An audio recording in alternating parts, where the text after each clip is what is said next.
بسم اللہ الرحمن الرحیم۔ حضرت ابو ہریرہ رضی اللہ تعالیٰ عنہ بیان کرتے ہیں، رسول اللہ صلی اللہ علیہ وسلم نے فرمایا، جو شخص میت کو غسل دے تو وہ خود بھی غسل کرے۔ حضرت ابو ہریرہ رضی اللہ تعالیٰ عنہ بیان کرتے ہیں، رسول اللہ صلی اللہ علیہ وسلم نے فرمایا، جو شخص میت کو غسل دے تو وہ خود بھی غسل کرے۔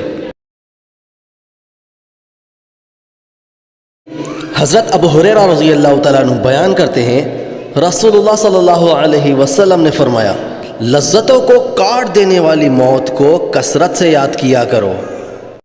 حضرت ابو ہریرہ رضی اللہ تعالیٰ عنہ بیان کرتے ہیں، رسول اللہ صلی اللہ علیہ وسلم نے فرمایا، لذتوں کو کاٹ دینے والی موت کو کثرت سے یاد کیا کرو۔